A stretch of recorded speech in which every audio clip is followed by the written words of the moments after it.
Fue difícil en cuanto a que yo no tuve amigos, no tenía compañeritos para jugar en el recreo ni nada de eso. En la secundaria ya fue como más relajado porque ya era mixta. Ok. Y entonces dicen que por azares del destino siempre te vas a encontrar con alguien con quien vas a congeniar y demás. Y ahí me encontré a niños o adolescentes diferentes como yo.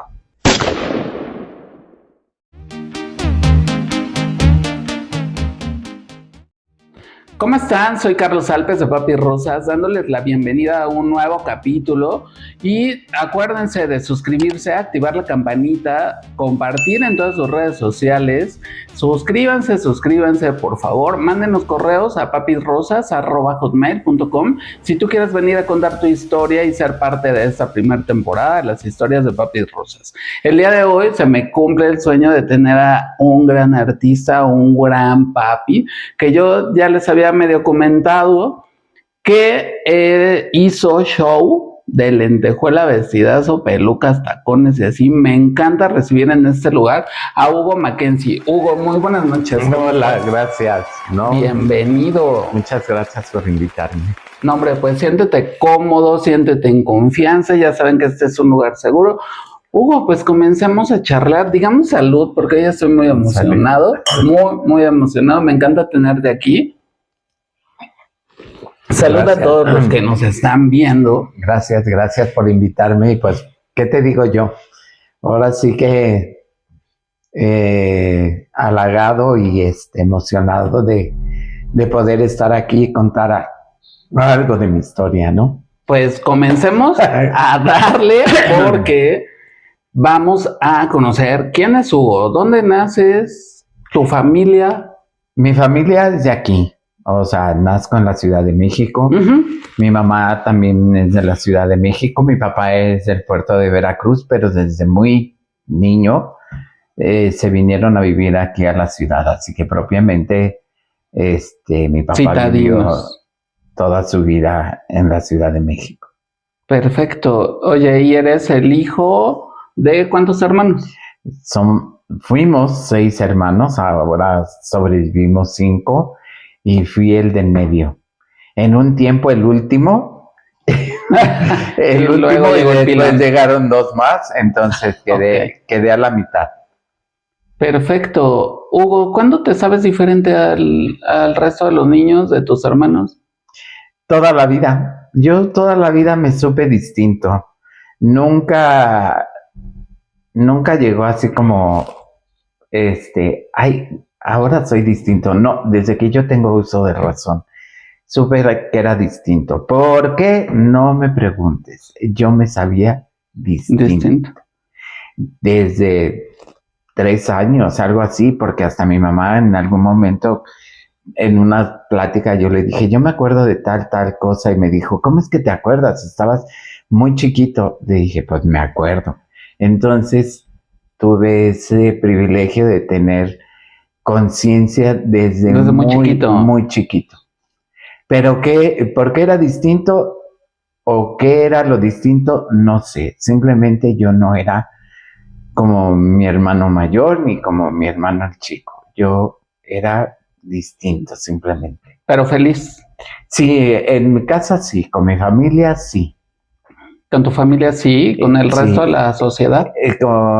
Pues mira, eran otros tiempos, la vida se movía de otra manera, las ideologías, las maneras, los usos y costumbres de esa época por supuesto, eran totalmente distintos, pero sí sufrí bullying, pero yo no tenía la conciencia de que fuera como bullying, ¿no? Ajá. Simplemente era rechazo, que porque parecía niña, esto, lo otro, y para mí, yo decía, pero no soy niña, soy niño, ¿no?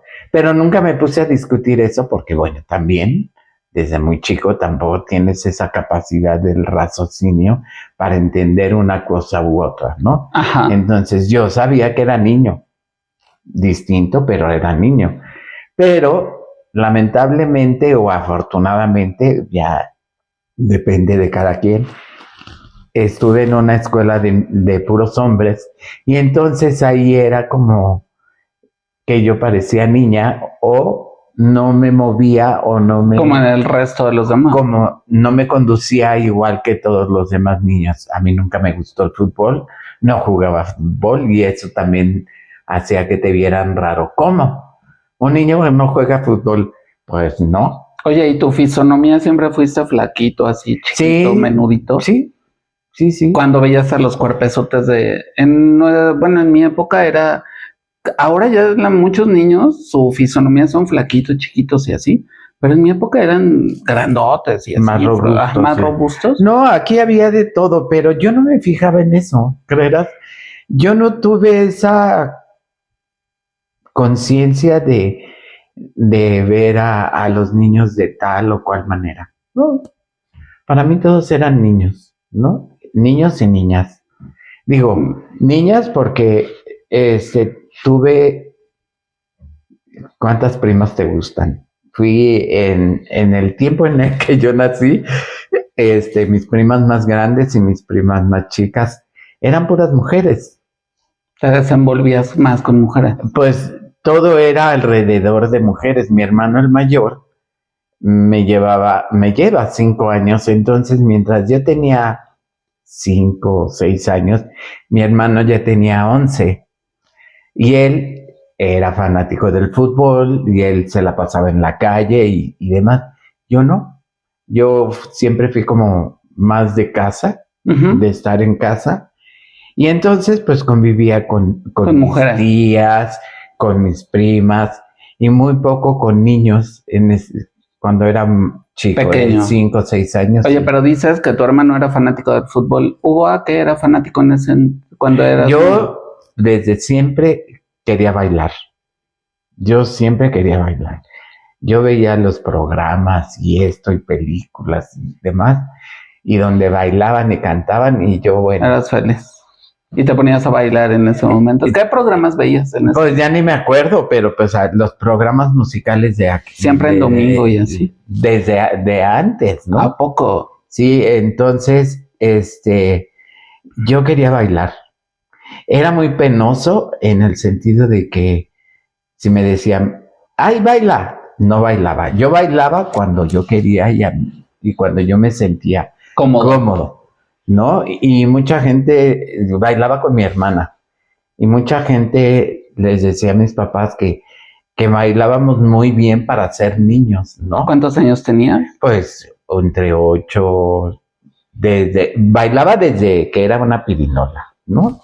Entonces, conforme fui creciendo y... Oye, ¿y qué música bailabas? Pues lo de ese entonces... ¿Qué era como la Sonora Dinamita? No, estamos hablando de los años 70. La música de ese ¿La música disco? Y ya después fue la música disco, claro, ¿no? ¿Pero disfrutabas de todos los géneros musicales? Escuché todos los géneros. Ajá. Porque a mi papá le gustaba la música. Y obviamente cuando mi papá y mi mamá eran jóvenes, era en la época de los años 50. Ajá. Y entonces eran el swing, el mambo, todos esos ritmos que se escuchaban en ese entonces. Y para bailar eran así de... Yo lo escuchaba, pero yo no bailaba eso. ¿No te gustaba? No, simplemente esos ritmos no los bailaba, los veía, los escuchaba. Y para mí son referencia, ¿no? De mi casa, de mi familia pero yo eso no lo bailaba lo más moderno, sí. Que era Tina Turner, pues no me gustaban los Beatles, y mira que son de la referentes época, sí, de la música mundialmente, pero pues mi oído no los percibía como para que yo bailara, ¿no? Ni el rock, ni todo eso tan pesado. No, yo era más instrumental, más melódico y lo que se bailaba en ese entonces. Que ahorita tendría como que entrar a buscar para decirte qué música era. No, pero, y ya cuando llegó la música disco, bueno. ¿Pero te tocó Elvis Presley? No, yo era muy niño ya cuando Elvis Presley era el superartista. Sí. Pero su música sin duda era pegajosa, ¿no? Sí, el rock que bailaban, digo, en las fiestas familiares se bailaba todo tipo de música y eso. Y pues pero yo no lo bailaba porque yo todavía no sabía llegar, ¿no? Ok, perfecto. Yo llego y tu familia desde chiquito, ¿cómo te aceptaban? Así viéndote. Siempre fue, en mi casa no hubo diferencia. Siempre, obviamente, conforme fuimos naciendo, fuimos siendo parte de, ¿no? Ajá. Y no era de que tú eres el chico, no. Todos éramos hijos de mis papás. Y todos normales. Todos éramos normales y todos teníamos los mismos privilegios, los mismos castigos si nos portábamos mal, o sea, todo era igual. Ahí era parejo, no era que porque tú eres el chiquito, porque tú eres el grande o que porque nada. No. Y todos a tender camas y todo a demostrar. Conforme fuimos creciendo, mi mamá nos fue asignando tareas, ¿no?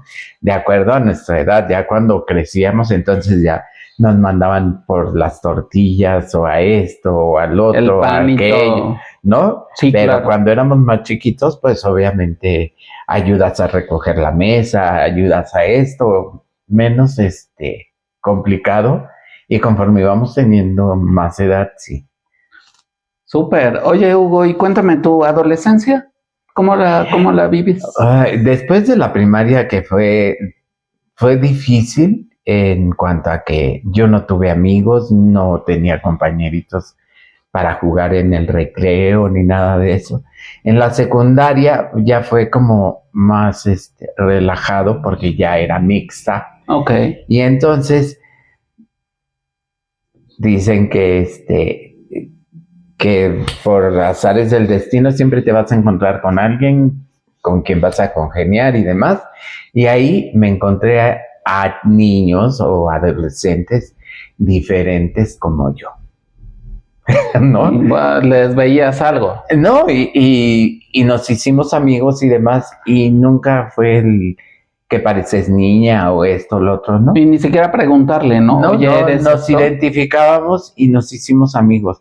Obviamente éramos el grupo o los distintos a todos los demás, ¿no? Los niños rosas. Pero no fue tanto el bullying. O sea, lo normal, ya sabes, si no te peleas, si no eres esto, si no decías groserías, entonces eras maricón, eras un esto, eras un lo otro. Porque tenías, según esto, ¿no? Por educación y demás. Y ser rudo sí, tenías que ser peleonero, grosero, esto. Y te digo, y yo no jugaba fútbol. Entonces, y andar todo desfajado y todo mugroso. Sí, con el pantalón roto y no, yo no era así. A mí me mandaban a la escuela peinado y vestido y demás, y así regresaba a mi casa. Eso es como característico de nosotros, porque yo me acuerdo también de cuando iba a la secundaria, bueno, salía súper planchadito y me gustaba la línea del pantalón. Yo era de una secundaria de esas de pantalón verde, no, pantalón gris y suéter verde. Pero me encantaba la chazarilla, se llamaba también la super línea.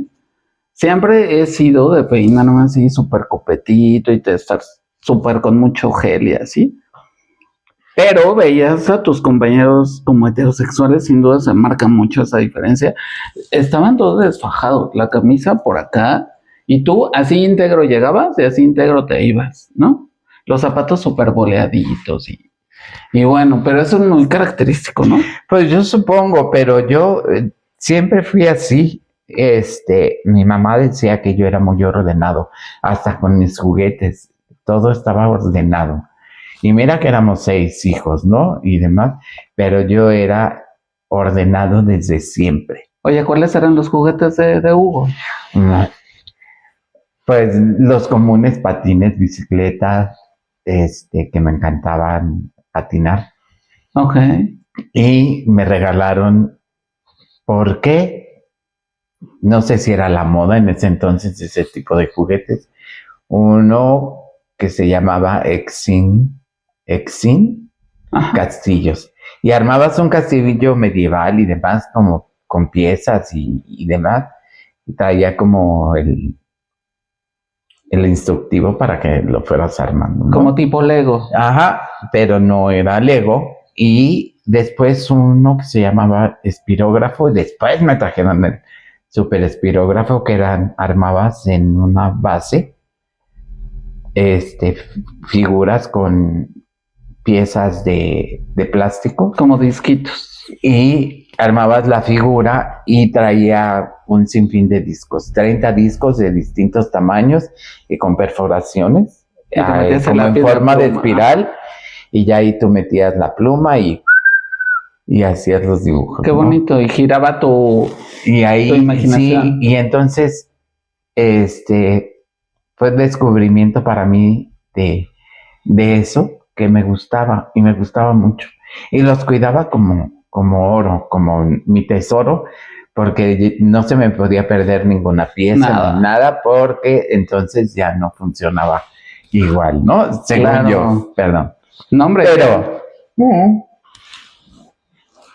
Salud, perdón, salud, no te preocupes, salud a todos. Salud, y entonces, pues, eso era lo que me gustaba. Ya cuando entré a la secundaria y ya ves que el primer año te asignaban, bueno, en mi tiempo, pasar por todos los talleres que había, carpintería, esto, lo otro, y mecanografía, y cultura de belleza, y todas esas cosas. Y en la escuela donde yo estaba había el taller de artes plásticas. Y cuando llegué ahí vi todo lo que había, el salón, con un salón especial, no era un salón común, con plataformas y en como media luna y demás, donde ponían los caballeros. No, bueno, ahí me volví loco. Y finalmente toda esa arte. Sí, pintar. Y finalmente ese fue el taller que yo escogí. Casualidad, yo también estuve. Y entonces descubro que mis manos eran hábiles para dibujar, para crear, para hacer cosas. ¿Sabes dibujar? Sí, y pintar y todo eso. Ay, qué padre. Oye, hablando de esto, dices que descubres que lo que te gusta dibujar y así. ¿Con qué soñaba Hugo de niño? Pues mira, no te voy a decir que tenía un sueño específico. Yo iba descubriendo quién era y a mí lo que más me interesaba era saber por qué era distinto. ¿Te lo preguntabas sí, ya siendo un niño adolescente? Conforme fui creciendo, cada vez la pregunta se hacía más constante. ¿Pero cómo qué pregunta era? No, en mí. O sea, yo mismo me preguntaba, ¿por qué soy distinto? ¿Por qué esto? ¿Por qué el otro? Y entonces yo quería descubrir por qué era distinto, qué era lo que me hacía distinto, ¿no? Uh-huh. Y conforme fui creciendo, fui descubriendo, y entonces, en este caso, en la secundaria, con ese taller, descubro que yo estoy más inclinado hacia esa parte artística que otra cosa. Y ahí ya, cuando salí de secundaria, ¿qué quiero estudiar? Quería estudiar medicina porque eso me apasionaba también y me gustaba. Y yo decía, poder hacer esto, lo otro. La sangre no me impresionaba, ni me provocaba terror, nada de eso. Pero, fíjate que yo muy consciente decía, pero me gusta bailar, me gusta esto, me gusta esto otro, me gusta tal cual cosa. Y entonces yo decía, no voy a poder, porque sabía que para la carrera de medicina era enfocarte al 100% al estudio, a la dedicación, sí, totalmente. Y entonces yo decía, no, porque a mí me gusta bailar, a mí me gusta esto, a mí me gusta esto otro, y yo no lo quiero dejar. Entonces dije, no. Y buscando a ver qué, en lo que sí, en lo que no. En ese entonces a mi papá le ofrecen trabajo en Monterrey, Nuevo León. Estamos entrando a esta adultez joven todavía, ¿no? Muy joven, realmente muy joven. Pero vives en Monterrey ya, y dices que este grupo que conociste en la Ciudad de México van de gira entras al camerino, ves el show y ¿qué causa en Hugo? Ay, yo decía, ay, me gustaría estar ahí, porque bailaban, imitaban a tales o cuales artistas, tenían coreografías y demás, y dije, ay, pues a mí sí me gustaría. ¿A quiénes se imitaban? Pues en ese entonces, Lucha Villa, Vicky Carr, Yuri, Romy, que era la más joven, era la que hacía Yuri, Ernita Nazario, María Conchita Alonso. Que empezaban a sonar en los 80s. Ya estamos hablando de los 80s. Sí. ¿No? Oye, y eran los vestuarios, no te preocupes, tenían esos vestuarios que de plumas y unas coronas así. Sí, se les llama tocados y espalderas con plumas y demás.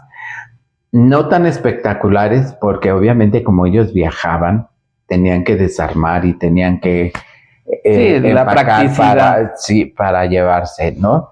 Pero aún así eran vestuarios bastante ostentosos y vistosos.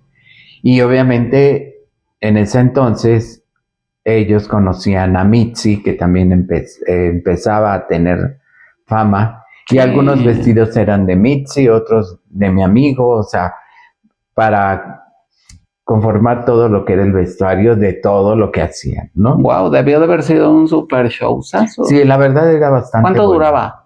Se dividía en 2 partes. Duraban 1 hora el primero, había un intermedio porque se presentaban en un lugar como tipo cabaret, uno de los más, en ese entonces, más importantes de Monterrey, que se llamaba El Antonio, que estaba en la zona rosa de Monterrey. Un lugar muy grande y muy bonito con un escenario y luces y todo. Ay, qué padre. Y Oye, pero ahí lo ves por primera vez. Y entonces me hice como amigo de ellos. Te digo, me veían así como, ay, la mascotita, ¿no? Porque además yo a su lado era chiquito, sí. ¿no? Sí, entonces, y me trataban muy bien, y entonces yo iba y veía cómo se arreglaban, cómo se maquillaban, y esto y lo otro, y ya cuando empezaba el show ya me salía, y ya me iba a sentar a ver el show. Oye, pero daban el conteo así de primera llamada, segunda llamada, no sé qué. Como y era. Y tú te ibas ya ahora sí de espectador, y cuando dicen así de, y buenas noches, y va a comenzar el show, tercera llamada comenzamos. ¿Qué sentías? No, pues yo a la expectativa así de ver ahora qué iban a hacer, porque bueno, tenían un programa que mantenían y luego cambiaban algunas cosas, ¿no? O sea, para que la gente no se aburriera y en el tiempo que iban a estar en la ciudad, pues tuvieran un abanico de personificaciones. No todos los shows eran lo mismo. Generalmente sí, pero cambiaban determinados números al paso del tiempo. Estaban 2 o 3 meses ahí. Por temporada. Sí. Wow. No, qué padre. Oye, Hugo, y ahí en ese momento de tu vida, que ya eras pues un poquito más grande, ¿conocías el amor? ¿Tenías pareja? No. ¿Soltero? Sí. Pues yo me fui a vivir a Monterrey, entonces me fui solterito. ¿Y en Monterrey no conoces a nadie? Tiempo después, sí, conocí se llamaba Gustavo. Ok. Un chico, fíjate, tuve suerte, bastante guapo. Ajá. Lo único que no me gustaba es que le gustaba fumar marihuana y a mí no me gustaba. Pero bueno. Pero atractivísimo. Y teníamos buena química y buena relación. Super regio de esos grandotes. No. ¿Sí? Un poco más alto que yo, güerito, de hecho rubio, y guapo, delgado. ¿Y duras con él cuánto tiempo? Pues yo duraría cuando mucho 1 año, pero lo conozco ya casi al final de mi estancia en Monterrey. ¿Cuánto tiempo vives en Monterrey? 6 años. Ok, oye, ya me atrevo a hacer la pregunta. Estando en Monterrey, ¿por primera vez te dan las ganas de subirte al escenario? Sí, y de hecho, ahí de los primeros amigos que conocí, Gerardo, él hacía show en un lugar que se llamaba The Tower. Y ¿A quién hacía? Ay, ni me acuerdo. La verdad, qué mala memoria tengo en ese, pero no me acuerdo. Y entonces, pues yo bailaba esto, lo otro, y un día me dijo, ¿por qué no haces show? Y yo le decía, no, pues, ¿cómo? No tengo nada. Dijo, ay, pues vamos a ver cómo le hacemos. Y yo, ¿pero qué voy a hacer? Y en el grupo se llamaba Shakira, que estaba en el Antonios, okay, había un chico que hacía Diana Ross, y que además él llegó a trabajar ahí a Monterrey porque venía de no sé dónde. Ya lo conocían ellos, pero era como una temporada y él ya para ese entonces él vivía en Estados Unidos. Ok. Entonces vino a México y estuvo con ellos una temporada. Y entonces con él, fíjate que tuve mucha química y mucho diálogo, y él me platicaba y él me decía, me contaba de su vida, de lo que hacía en Estados Unidos, esto, lo otro, y de lo que hacía de show. En Estados Unidos era totalmente distinto el sí, show. más aceptado, ¿no? Y era otro concepto a lo que se presentaba aquí en México. Y entonces él hacía show de Diana. Y cuando lo vi dije, ay, wow, me impresionó. Y entonces... ¿Por qué te impresionaba? ¿Por el vestuario? ¿Por el artista que y la caracterización que él hacía? ¿Se parecía? Era igualito. Pero además era impresionante porque él era blanco. Blanco. O sea, ni siquiera morenito. Blanco. Era blanco. Y se maquillaba de negra y demás. Y yo lo veía y decía, es que es igualito. Igualitito.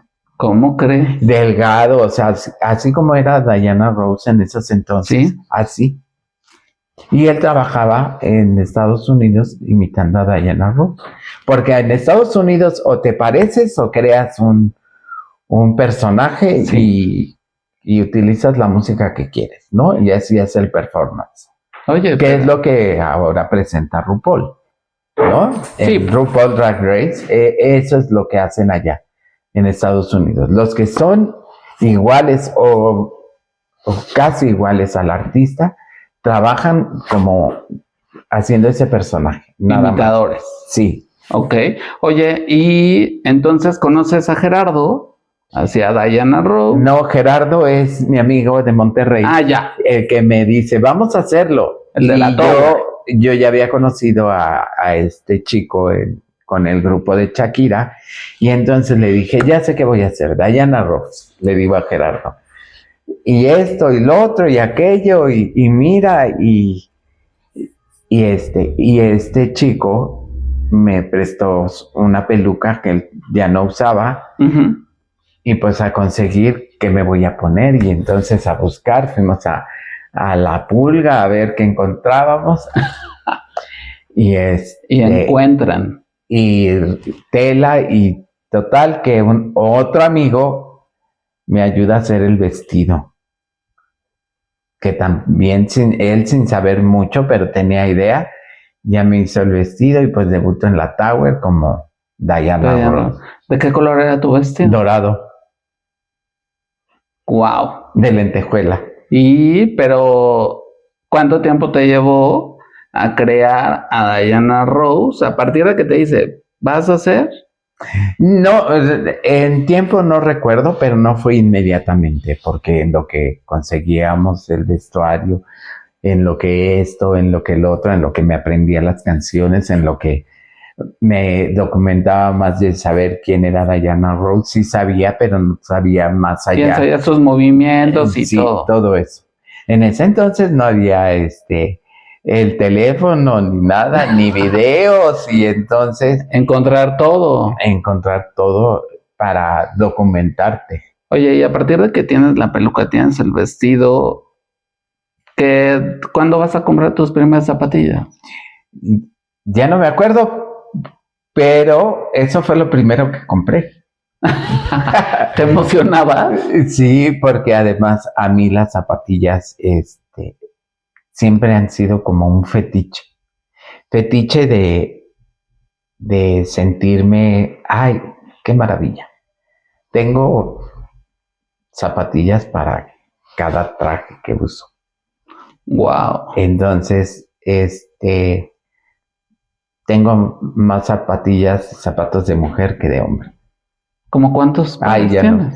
No, la verdad no te sé decir, pero sí son como 20 o más. Wow, de todos los colores.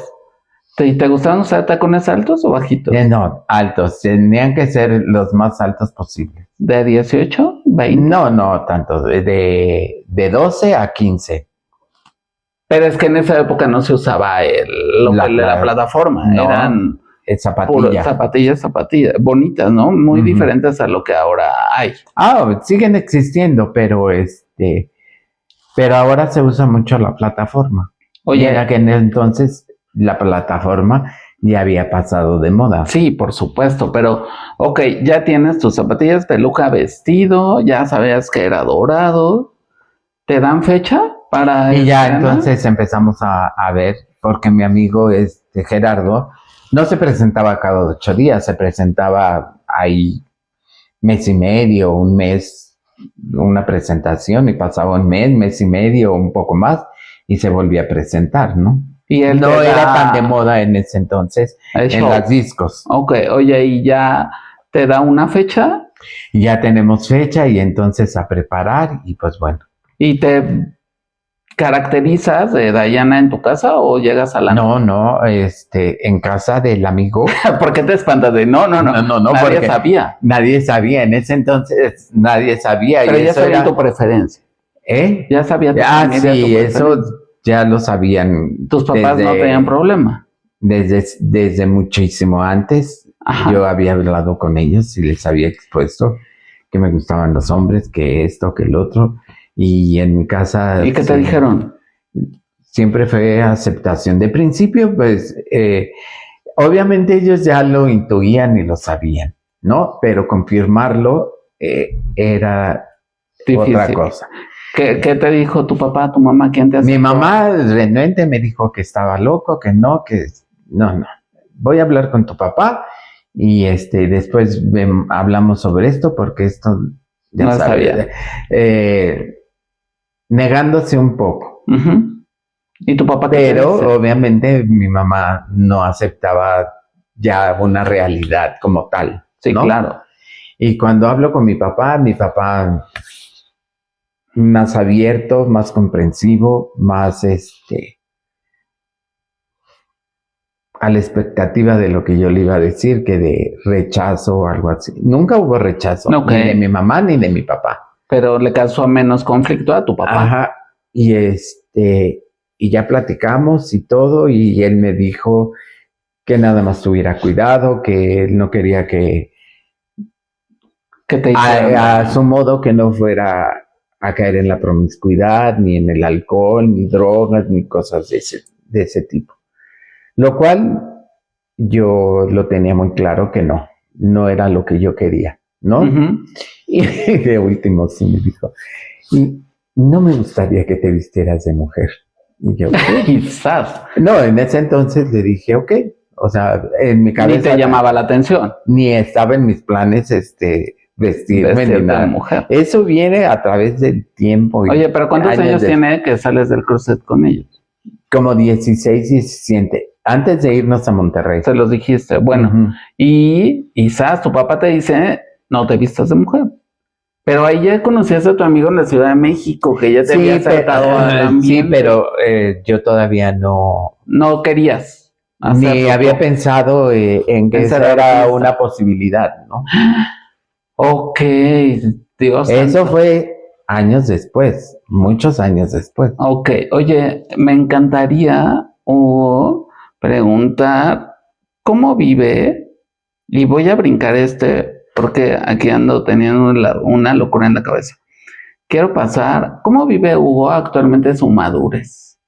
Vamos a pasar a esta etapa de gay adulto, gay maduro. Me gustaría entrar y preguntarte, Hugo, ¿cómo es el vivir siendo gay adulto el día de hoy, 2025? ¿Tú cómo te sientes?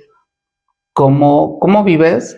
Si es de que todavía vives una vida sexual, vida amorosa, vida profesional, vida de familia. ¿Cómo es Hugo el día de hoy? Mira, ahora es otra versión.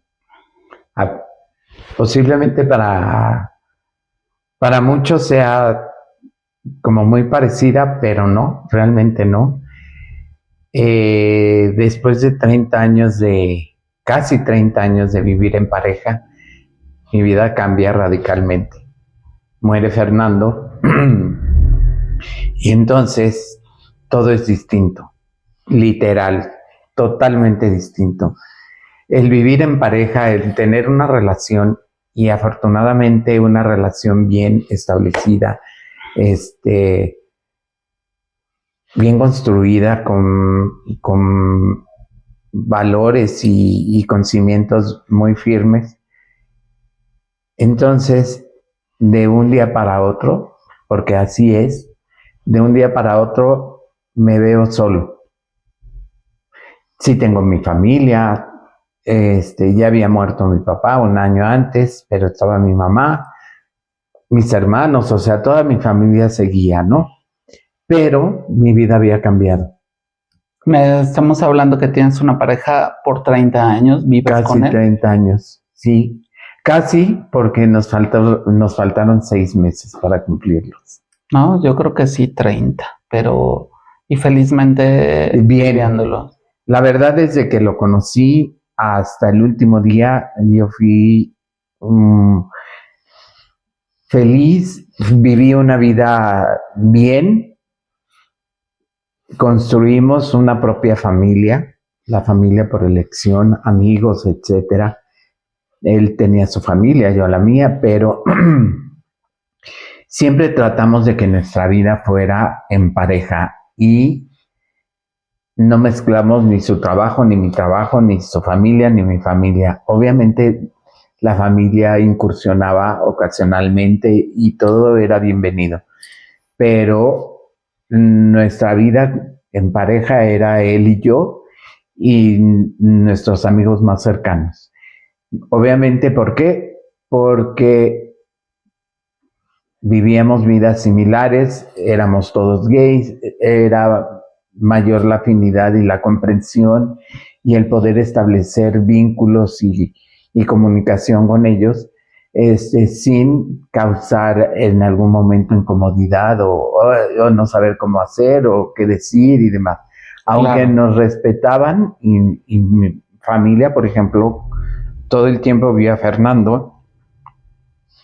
Mis sobrinos crecieron y conforme crecieron, vieron siempre a Fernando. Entonces, no había que explicar más, pero tampoco los queríamos involucrar tanto porque igual y lo entendían o no lo entendían y lo que menos queríamos eran conflictos de ninguna especie. Claro, pero ¿no? Oye, y cuando conoces a Fernando, 30 años antes, ¿dónde lo conoces?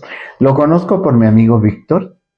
En su casa, yo había regresado de Monterrey y al poco tiempo lo conocí. Y entonces, en tu plena época de ser artista de show. Yo ya empezaba profesionalmente a hacer show. De hecho, me regresé a México a integrarme a un grupo. Oye, pero ¿qué te parece si ahorita me platicas referente a tu vida en pareja, con Fer? El día de hoy hubo... Te vuelvo así como a insistir. Eres, comenzamos a hacer para muchos de los chavitos gays, pues ya vamos de salida y así nos ven. Hoy eres viudo, sigues trabajando. ¿Cómo sí, te sientes? A raíz de la muerte de Fernando, entonces, sí, vinieron una infinidad de preguntas, sobre todo, ¿qué voy a hacer? ¿Qué va a pasar? Nunca me imaginé que todo lo que iba a pasar hasta ahora, ¿no? Uh-huh. Me vi perdido totalmente, me vi sin ánimo, sin saber a ciencia cierta qué camino tomar. Sí, entonces poco a poco, lo que sí tenía claro era que al morir él no había nadie más que yo para seguir adelante y que yo lo que menos quería era deprimirme o tirarme a llorar todos los días y no saber qué hacer. Al contrario, o sea, sí me vi perdido y demás, pero yo sabía que tenía que encontrar un camino, que tenía que seguir adelante y que tenía que hacer vivir por ti. Y hacer y vivir y trabajar y construir ahora las cosas para mí y por mí, ¿no? No había quien te alentara o quien te jalara o quien estuviera a tu lado, o sea, ya no había. Y esa realidad, o sea, aunque era muy difícil de entender y de aceptar, lo tuve que hacer. No tenía opción. ¿Por qué? Porque yo tenía que también honrarlo en seguir adelante. Sí, claro. Y entonces, bueno, me dediqué a trabajar, soy maquillista a la par que con lo del show, fue casi al mismo tiempo. Me dediqué a trabajar como maquillista profesional. Y para ese entonces yo iba a cambiar de trabajo. De hecho, no entré a ese nuevo trabajo por la muerte de Fernando. Y entonces ya la dueña me recibió y me dijo, es muy difícil, pero el trabajo te va a ayudar. Dije, ok, lo entendí y entonces me dediqué a trabajar, me dediqué a reconstruirme, a saber quién era yo sin Fernando. De viudo. Sí, entonces, pues seguí. Sí, hubo momentos muy difíciles, me enfermé y entonces ahí me di cuenta que era yo y nada más que yo, que no había quien me diera la medicina o me pusiera la inyección o me cuidara y demás. Sí, fue algo muy difícil, pero entonces la fortaleza de seguir adelante y el escuchar lo que él me decía, por decirlo de alguna manera, tienes que hacer esto y lo otro y aquello y mira, y entonces esa fue también como el combustible para seguir adelante. Claro. Seguí trabajando y en el camino la vida te va sorprendiendo y bueno, conocí en un grupo de amigos esto y lo otro, conocí a un muchachito, bueno, para mí en ese entonces, yo lo veía así, y pues nos juntábamos para platicar, tomar café, esto, lo otro, jajaja, jijiji, y entonces planteábamos que lo que hacíamos, nuestra vida cotidiana, etcétera, y en una de esas él me plantea que pues tiene problemas en su casa, esto, lo otro, y que pues no sabía qué hacer, que le resultaba muy complicado, ¿no?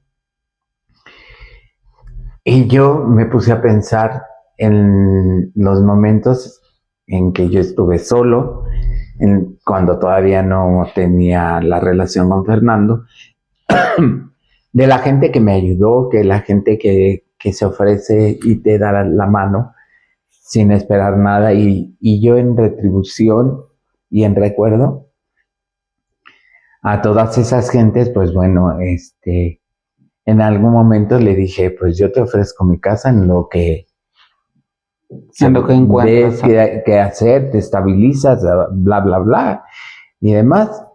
Y pues llegó a mi vida Fabián, sin ningún interés. Sin ser tu pareja. No. O sea, yo ahora sí que mi ayuda era de otra manera, ¿no? ¿De amigos, de hijo? Pues ahora pasaron a ser como tal, ¿no? Ok. Y entonces, mi percepción era de que yo lo veía tan como vulnerable a la... Sí, sobre todo porque no había recibido apoyo, o sea, siempre el que esperas ayuda de la gente que está cerca de ti y que no Sí, la claro. encuentras, pues provoca pues algo no muy bueno, ¿no? Y yo lo veía así, pero al paso del tiempo, pues yo traté de transmitirles lo que yo había vivido desde que salí de mi casa, de haber vivido solo y en pareja y demás, y de que todo lo puedes hacer si te lo propones, y si alguien te brinda la mano y si alguien te ayuda o te empuja, pues dices, yo lo puedo hacer. Y entonces apareció Fabián, pero Fabián conoce al poco tiempo a otro muchacho y se hacen pareja y después deciden ellos hacer lo propio y les dije, ok, pues está bien. Pero pues no les resultaron las cosas como pensaban, regresaron y bueno, finalmente no como derrotados, sino buscando otra vez ayuda, la cual yo sin dudarlo lo volví a ofrecer. Y a la fecha de hoy siguen viviendo conmigo y de alguna manera también fueron el motor para que yo siguiera adelante. Te levantaras, sí, aún. No me cayera por completo, o sea, estaba caído, pero yo trataba de levantarme y eso ha sido también el ayudarme a seguir adelante, al ver que puedo, al ver que sí soy capaz, o sea, muchas cosas.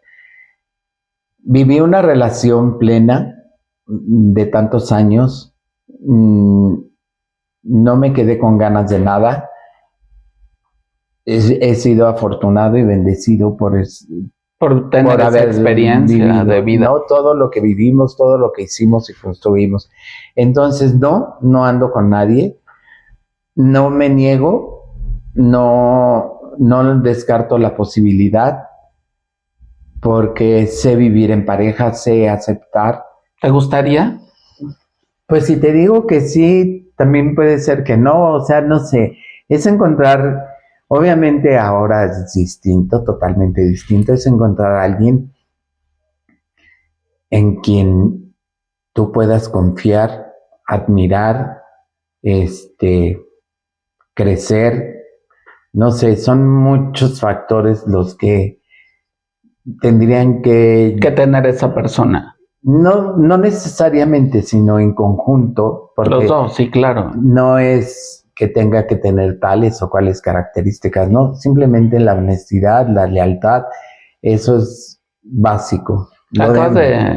Acabas de tocar una palabra bien padre. ¿Para ti qué es la lealtad en pareja? Hablar con la verdad, ser honesto, y esto te lo digo porque en algún momento, conforme fuimos creciendo Fernando y yo como individuos, como personas, también como pareja, fuimos entendiendo de que teníamos que aceptarnos tal cual. La aceptación es saber que la otra persona no es perfecta, que no siempre va a estar lindo, que no siempre va a tener buen humor, que no siempre muchas cosas. Pero eso también va a tener lo maravilloso, lo encantador, lo trabajador, ¿no? Sí, por supuesto. Entonces, pero el diálogo de decirle, yo soy y si tú me aceptas, qué maravilla, y yo aceptarte con todo lo que tengas. Claro. No es tal o cual que sea así o asado, no. Oye, Hugo. En el día a día, hasta en el dormir, o sea, es aceptar a la persona tal cual. Por supuesto. Hugo, en este momento de la vida, como maduro, ¿te arrepientes de haber hecho algo y de no haber hecho algo hasta este momento? No. Y no, porque yo nunca me imaginé lograr tantas cosas hasta ahora. No me arrepiento porque todo es en su momento.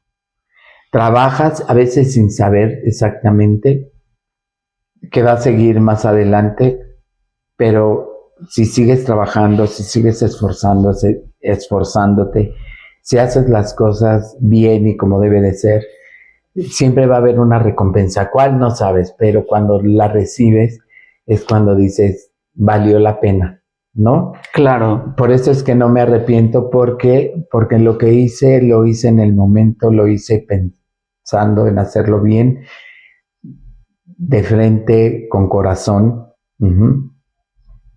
Sí. ¿Qué me queda por hacer? Pues tampoco te puedo decir qué, porque siempre la vida te va sorprendiendo. Entonces, hoy dices una cosa y mañana puedes cambiar de opinión y todo es válido. Sí, claro. O te encuentras con una sorpresa que jamás te imaginaste o, no sé, lamentarme por no. Ya no tenemos ahora no. Que hubiera querido, pues que Fernando no hubiera muerto, pero eso no lo decido yo.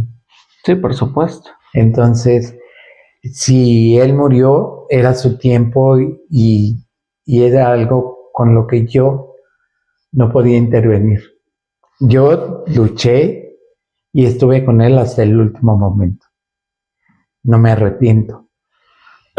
Que hubiera hecho más siempre y cuando hubiera tenido las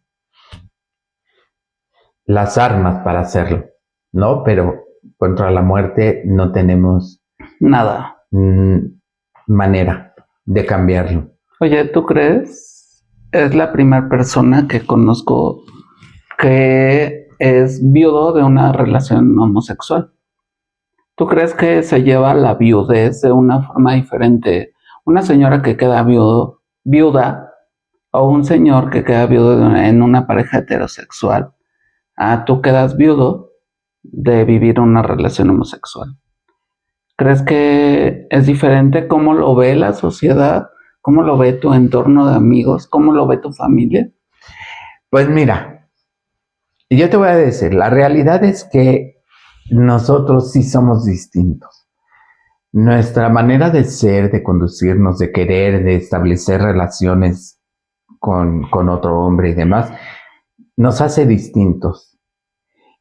Nuestra sexualidad no está sujeta a estereotipos, a tradiciones, a esto, al otro, no. Cada uno ejerce su sexualidad como quiere, sí, claro, como le gusta, ¿no? No estamos ante un papel, ante qué va a decir la sociedad, qué va a decir mi familia. ¿Por qué? Porque finalmente eso es nuestra vida, la parte que nosotros vivimos, independiente de las opiniones de los demás. Cuando logras tener o llegar a ese punto. Entonces, obviamente, en un matrimonio heterosexual, las tradiciones, y es que si es mujer, ella tiene que guardarle el luto toda la vida al marido, y el marido, ¿qué voy a hacer? Pues conseguirme otra mujer, porque yo no sé vivir sin que me atiendan solo, bla, bla. Nosotros no. Nosotros somos de distinta manera y podemos tener una vida sexual activa y plena sin estar casados. Sí, claro. Podemos establecer relación con uno y si no me gusta o no funciona, bueno, vendrá otro. Y así por el estilo. Sí somos distintos, pero eso no quiere decir que sea malo. Simplemente nuestra vida no funciona en entornos sociales o tradiciones o reglas que hay que seguir. Las reglas nos las ponemos nosotros. Sí, claro. Y si tus amigos no te aceptan o te cuestionan o juzgan, pues hay que empezar por ver si realmente son tus amigos y si tus amigos realmente son honestos consigo mismos, ¿no? Porque luego muchas veces por quedar bien, por aparentar, porque yo soy esto, yo soy aquello, yo no es cierto. Al final de cuentas todos queremos y buscamos estar en una pareja, tener una buena relación, o sea, vivir bien y acostarte con casi medio mundo, o sea, sí hay una realidad. No estoy cuestionando ni juzgando ni diciendo si está bien o mal. Cada quien elige qué. Sí, claro. Entonces, yo ahora, si existe la posibilidad de establecer alguna relación con alguien, te digo, sé vivir en pareja, sé lo que es vivir con alguien día y noche a través de los días, semanas, meses, años y demás, ¿no? Y aceptar a la persona tal cual, pero para eso también tiene que ser recíproco. Claro. Yo no voy a establecer una relación con alguien que no tenga las mismas intenciones. Claro. De esa reciprocidad, de esa lealtad y demás. Si es para jugar o para acostarte y tener una relación intermitente, pues no me llama mucho la atención. Para eso entonces tendría relación con alguien de una vez, 2 veces, 3 veces, sin ningún lazo afectivo, sin ningún... adiós. Y adiós. Y que venga el otro, ¿no? Claro. En ese caso. Pero establecer algo con alguien en donde no hay esa reciprocidad, no me interesa. La verdad, no. Y ahora, digo, yo me siento con las mismas ganas, con el mismo ímpetu. Sigo queriendo comerme el mundo. Obviamente las cosas cambian. El tiempo pasa y digo, referente al show, pues sé que va a llegar un momento en que eso en definitiva se acabe. Y tampoco estoy negado ni estoy aferrándome a seguir, no. Simplemente todo tiene un tiempo y un porqué y estoy consciente de ello. Claro, tan consciente como saber que así como nacen nuevos seres humanos, también morimos, ¿no? Y justo, pues yo creo que es valorar todo lo que hemos vivido, las experiencias de vida que valen la pena escucharlas, que valen la pena contarlas, eso me puede encantar. Y Hugo, nada más para terminar el capítulo del día de hoy, porque déjame pedirte, por favor, quiero tener la segunda parte de Hugo Mackenzie, pero ese Hugo artista, ese Hugo con la lentejuela y todo, me encantará conocerlo. Y nada más preguntarle al Hugo que tengo en este momento. Me gustaría, si yo te mencionara algunas preguntas, que me digas lo primero que se te viene a la mente para que cerremos este capítulo y en el siguiente lo vamos a volver a tener. Si yo te digo la palabra, nada más dime qué significa para ti en una sola palabra, porfa. Amor. Todo. Muerte. Inevitable. Compañero.